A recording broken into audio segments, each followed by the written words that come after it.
Good evening and welcome to Information Please, your Peoria Public Library on the air, bringing you information about your library and your community. And this evening, my guest is Nina Burbank, who I've asked to come and talk about the latest in children's books. Hi, Nina. Hi. I always like to have you on because you know every book that came out, I think. Maybe not that many. Maybe not that many. But you've always got great recommendations for parents, and with school having started up again and we're looking for things to read, or we got little ones at home, you've always got great suggestions for what parents can be looking for something new and different. Okay. So why don't I let you just talk? We've got some books here we can show. Let's go to the first ones I want to talk about. The only ones I brought for little tinies. The new sport books. These are Eat and Reach. And what I really like about them is the pictures are very clear. There's a lot of pictures of babies, which babies love. Yeah, babies do love baby And the pictures. rhymes are very simple and very rhythmic, and so it's a really good introduction to language. Oh, great. So those look like a lot of fun. They are. I really thought that would be a good one. The next one I have is Martha Bunny Loves School. And this is just a really fun one about going back to school. And this little girl really wants to go to school, but she wants to make sure that everyone's happy before she leaves.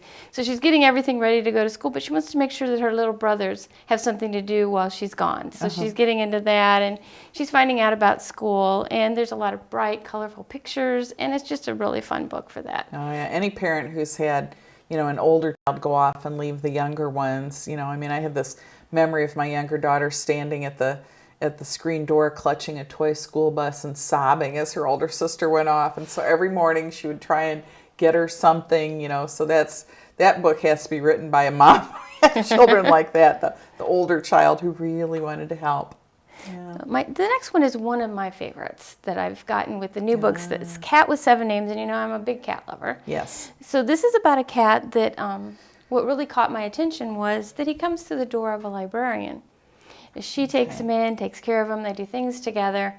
And what you're finding out through the story is he's a cat that's got other families too. Ah, one of those cats. Right. And so he travels from place to place. He has a different name at each place. Everyone is treating him nicely. And he almost gets hit by a car. Oh, no. And so a lot of the people that know him see him, and, they're all calling him by a different name. And that's when they all find out that they're all taking care of him. Yeah, so that's a nice fun one. Oh, good. The next one, I don't know if anybody has been following Cloudy with a Chance of Meatballs, but this is Planet of the Pies. So, and it's like they leave it kind of in doubt. Was it real? Was it not real? What was Grandpa up to? When he goes, he says he went to this planet and it's raining pies. And what's the solution to the fact that you have all these pies flowing from your sky? How many books are in this series now? Well, this is number 3.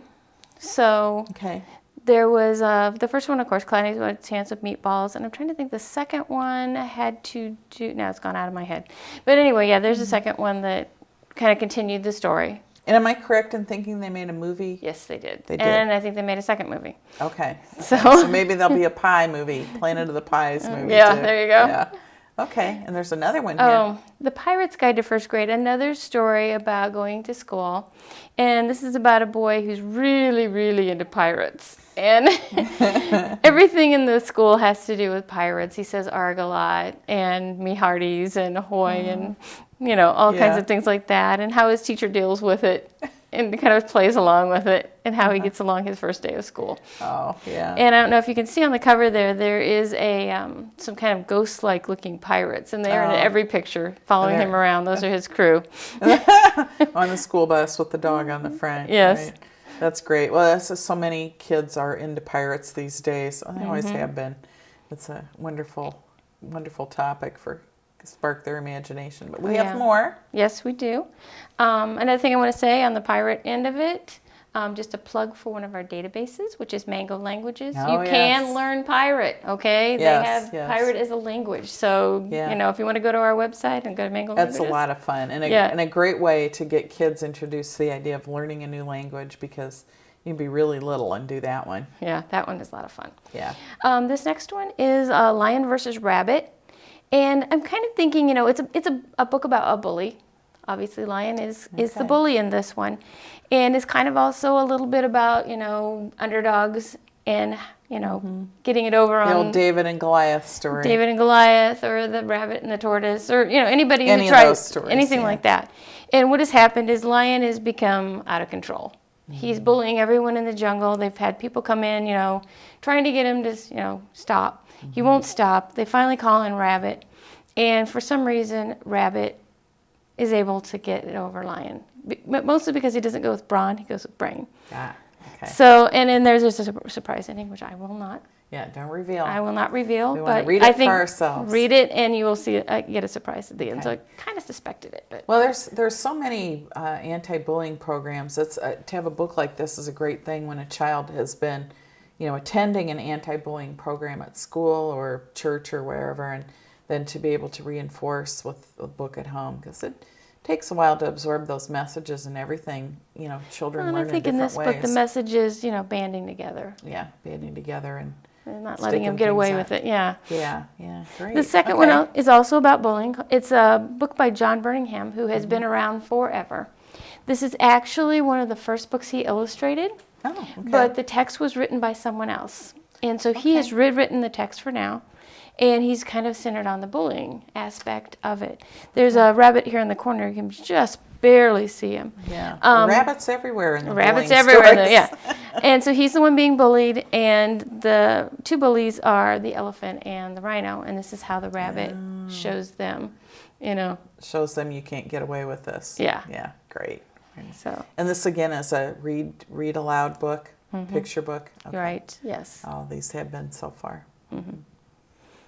Okay, now we're going to move into some chapter books. Okay. Charlie Joe Jackson is a series that's kind of fun. It's on the order of, like Wimpy Kid and, kind of on that, Dork Diaries, that kind of thing. Charlie Joe Jackson always has something going. He has some deal so that he can get out of some trouble. He's done summer vacation. He's done reading. He hates books. So he's like a book hater. So this time he's trying to get out of going to an academic camp for the summer. Okay. So he's trying to get extra credit because if he gets all A's, he won't have to go. So this is all the things that he does to get out of this academic camp, all the extra credit that he's willing to go through.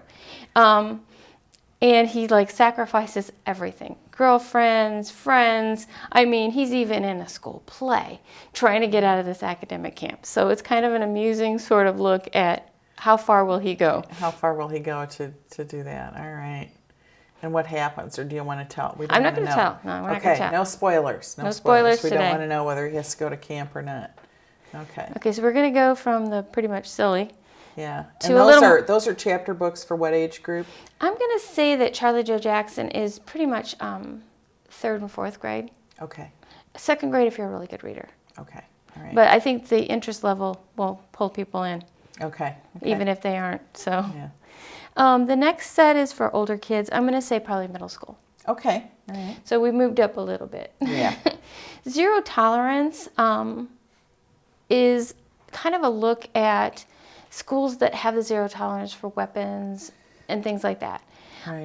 The main character, Sierra Shepherd, has made a mistake. Okay. She grabbed her lunch, and she grabbed her mother's lunch instead of her own, and her mother had a paring knife in the bag to cut her apple.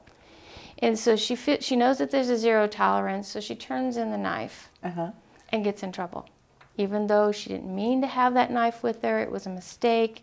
She didn't know it was there until she opened up her lunch. She's in trouble and she gets suspended and could possibly face expellment. Wow. It's because zero tolerance. Yes. So it's kind of a discussion of, is this correct? Is this right? Is it right for someone who made an honest mistake to be punished as if they brought in something deliberately to harm? Okay. So it's going to go into that. Sierra is learning about tolerance, as not just for herself, but her other classmates. She meets kids in suspension that she might not have met any before. She's been a straight A student, involved in many extracurricular activities, but never had. The good kid. She was the good kid, never met the bad kids. She starts meeting some of the bad kids and finds out they're not that bad. They have good points too, and so it's all about tolerance in different ways. So it's a So really, do you think this is a book that teachers and school administrators are going to object to? I don't know. I think that it's a thoughtful book. And I Thought- think that teachers and administrators who want their kids to be able to think for themselves are going to be okay with it. Okay. Those that are caught in their rigid... And parents. Yes, and parents. The parents who want the kids to think for themselves, but yeah. Because, yeah, it's a book about thinking and thinking what you want to do, thinking about your decisions and, you know, It's all that. I often consider what life was like when I was a child, and you were always given another chance. But of course, we don't have the kinds of things going on we do now. So Right. I don't So, know. yeah. I can remember a switchblade incident, you know, but an older kid when I was really young, he had, you know, the rolled up jeans and the white socks and the ducktail haircut and but that's the only thing I remember as a child, and I don't think he meant any harm either. I think it was just part of his persona. But Yeah. you know, it's hard to know, and probably is a discussion our society needs to have, and maybe these children who read this book when they grow up and have thought it through will have better answers than we can come up with right now. Yeah, this might even be a good one for a book club for Oh, discussion. yeah, okay. The next one is Salt by Helen Frost, and she is the author of Diamond Willow, which has won some awards in the past. Okay. It is done pretty much the same way, kind of a back and forth. There are two characters in this one, James, and I'm going to say this kid's name wrong, Aniqua, as a Native American boy. They're both 12. The Native American boy is from the Miami tribe, and this is set during the War of 1812. Oh, okay. So this is Which, of course, we're in the bicentennial of that right now. right. And so this is how they're friends and how their friendship survives during this war. In fact, how they just survive. Yeah, So it was a terrible time. it was. And what's the setting? What part of the country are they in? I'm trying to think. It must be toward the. It must be west and south. Is what I'm thinking. But yeah, it's very. I mean, you're getting both viewpoints. And isn't her another book? She does shaped text, which makes it more interesting. James is always the straight text, and Aniqua is always kind of a shaped text. Okay, So you kind of know when you hit that he's Who's talking. talking? Who's talking? Okay. So, and it's like back and forth, how he helps him survive, how the one boy helps the other. So it's like, yeah, it's basically survival all the way around. So Okay. it's a very good one on that one. That sounds great. The Boy on the Porch, Sharon Creech, what more can you say? It's another heart tugger about helping others and what a family is, which has basically been our theme for a long time. But yeah, got me. What can I say? And these are still middle school. Is this a book that both boys and girls will enjoy? I think so. I'm going to go on the lower end of middle school on this Okay. one. It's about a family, man and woman, no children, who find a small boy on their porch one morning. Don't know who he doesn't talk. They don't know who he is. He's got a note saying his name's Jacob and that somebody should take care of him, and that they're going to come back and get him. And so they start taking care of him. They fall in love with him. They make half-hearted attempts to find out if anybody's missing a child, Yeah. but they don't want to give him up. And when his father finally shows up, there's a lot of sadness, but how they deal with that sadness makes for a very interesting rest of the story. And there is a happy ending, but it's because it's Sharon Creech. So there is going to be some kind of a happy ending. And that also is a topic that's in the news a lot, where you have a child who, for whatever reason, was raised by one family, and then somebody shows up and wants them back, whether it's, you know, a child who was kidnapped, or somebody who's had custody of the child all along and somebody else shows up and wants them, or, you know, there's a lot of that kind of stuff that goes on. Mix-ups at the hospital. What do you do? So also a timely topic and something to think about. Yeah. Yeah. Now the last one, of course, has no seriousness At to all. speak of. It's basically your fantasy, mystery, horror kind of thing. It's about a young girl. This is set in Victorian times. A young girl named Bertie McAdam, sorry. Is 10. She's an orphan, and she works for Alfred the Boggler. And his job is to kill monsters, boggles. And her job is to sing them out, and then he kills them before they kill her. Okay. Now, you may think that's a really dangerous job, but Yeah. she likes it much better than being a mudlark, you know, scraping around in the dirt by the icky, yucky Tim's, or some of the other things that kids her age who are orphans do. Yeah. Until orphans start going missing. Uh-oh. And then we've got a problem. So missing orphans. Missing orphans, but yeah, so it's kind of fun. Okay, the next bunch is some series, some new books and series that I just want to point out. Yeah. So we'll go through these really. We should talk too. Remind parents that the reason kids like series so much, same reason adults like series, is you already know the characters. You already have invested a lot, and it's easier to go on and read a series with the same characters and not reinvent that than it is to start over with all new people. So that's why all of us like series. They get to be friends. But especially for the reluctant reader, I understand that series often can provide a gateway to get them to read more because they already know these characters. Right. As these series are fairly, well, a couple of them are really. Margaret Peterson Haddix has done many series. This one right here is called The Missing. And this is the new one, Risked. And this is about kids that were stolen from out of time and brought to the future, and how these two kids that are in every single book are actually it's a group, taking them back to their right times. Okay. This has to do with the Romanov children, Alexei and Anastasia. Because now we got a problem. If they take them back, they will be killed. Yes. So how are they going to deal with that? And it's kind of a conundrum, paradox, time paradox. So that's kind of what this whole premise is. We're going to take them back, but how do we save them too? Good way to get kids curious about history as well. Oh yeah, that's what this whole series I think does for that. Now this, the other series right here on the side, The Magnificent 12. This is The Power.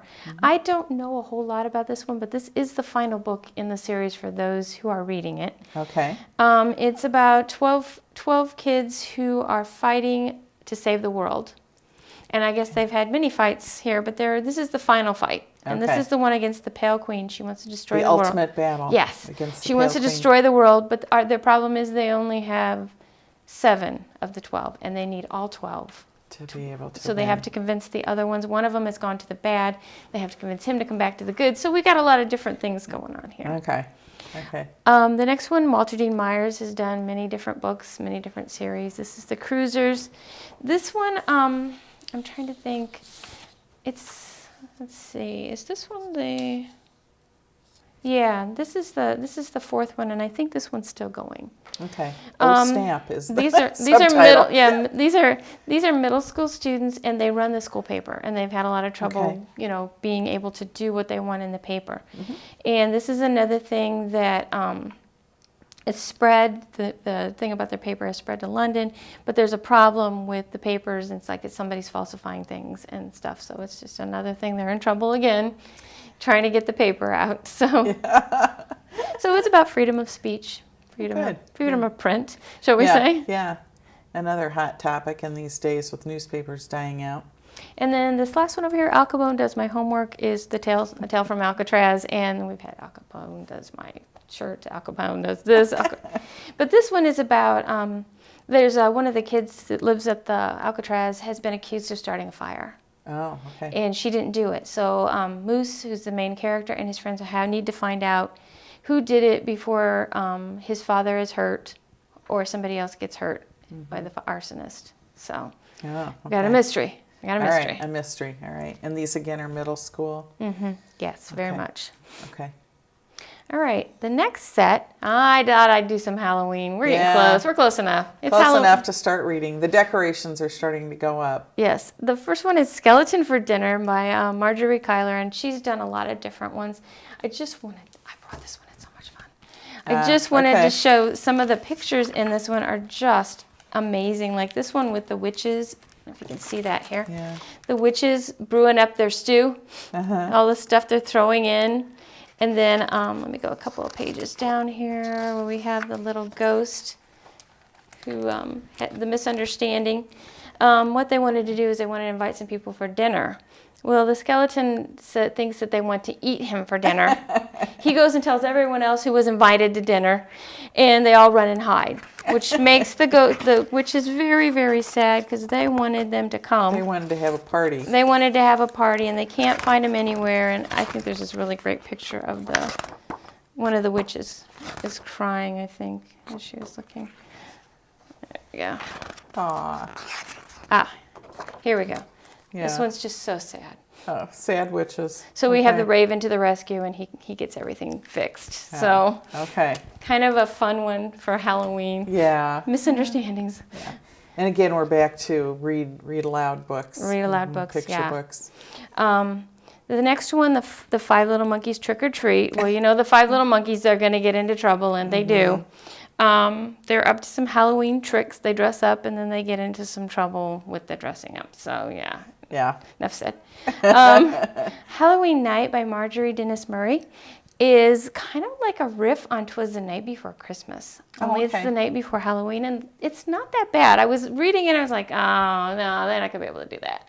But yeah, it works. It really does work, you know, because when you do something like that, you don't know if the rhymes are going to work, and it's just, did a good job. Yeah. Good. So, okay. go to the next one, and let's see, what do we have here?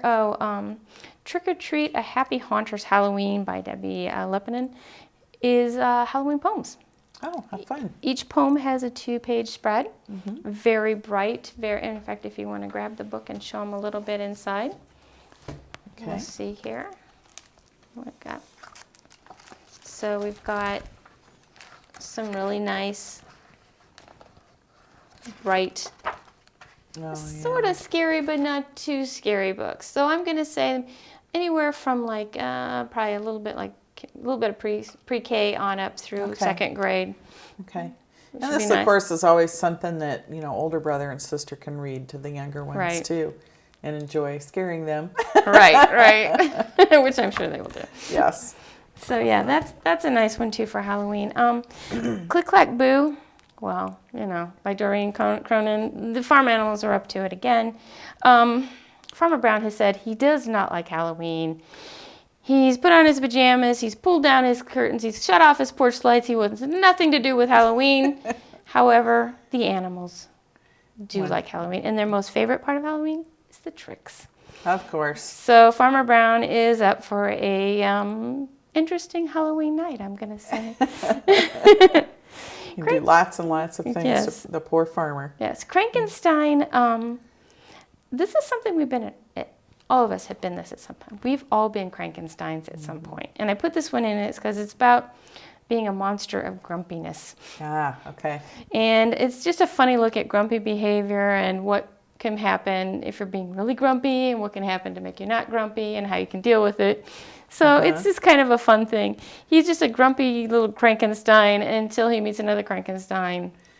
And then they realize how silly they're being. So being grumpy. Right. And so yeah, it's just kind of a fun book, and I like the cover.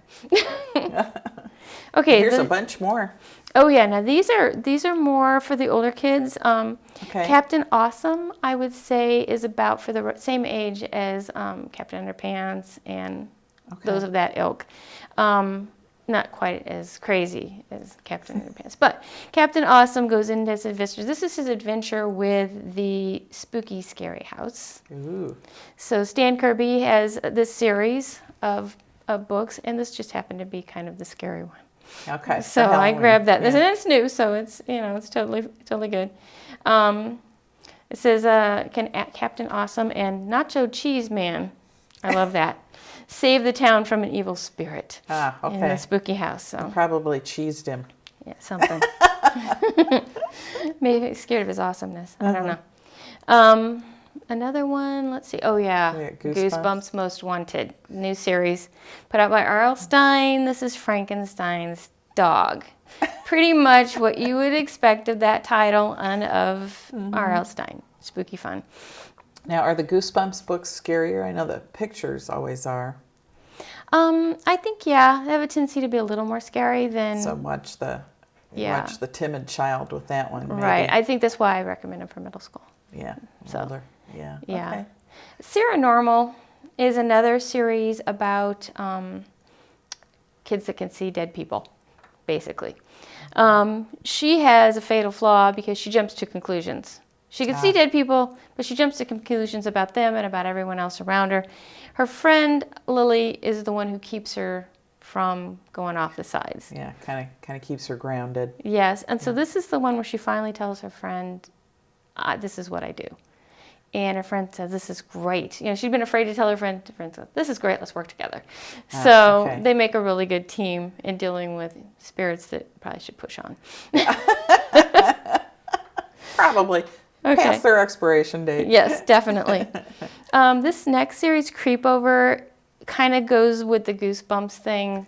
They're just going for the scare. Yeah. Okay. Just to scare you. Right. This And one. that one, Creepover, I take it as a play on sleepover. Yeah, because usually they have some kind of sleepover. This particular one, Home Sweet Haunt, is about a girl who goes on a sleepover and she finds out a secret about her family that is pretty strange. So yeah, it's it's an interesting kind of creepy thing. So I think Goosebumps Most Wanted and Creepover, if you're going for the real scare, go for those. Go for those. Though okay. I think that Creepover leans more toward the girl Okay. end of the creepy. So we're going for that. And that's the kind of thing of your own child and you have Right. to don't want them to read something that's going to give them nightmares. So Yeah. yeah. This- So we have one more. One more. This is Wicked Cruel by Rich Wallace, and it's urban legends. Ah, great. Okay. So these urban legends are set great. in New England town. They set them all in the same town. And the big thing is, what is true, what's made up. Okay. So how much of an urban legend is true, and how much has just been added on through the telling. As things went, yes. So that's yes. what this one is about, and I'm not going to give away anything on these because you just need to read them and get scared. Okay. But I would say for this one, it need to be like maybe 7th or 8th. Okay. I think that's more what I was aiming for. Well, thanks for coming Sure. tonight, Nina, and telling parents and the rest of us teachers about these great books. And so they can seek you out at the library and find out where to get these. Right? You can find all these great books by searching our catalog from wherever you can get on the internet, your phone, at home, at work, or you can come in and ask a librarian for help. We've got many, many more books in all of our children's area, and we'll be glad to help you find what you need. We'll see you next week on Information Please.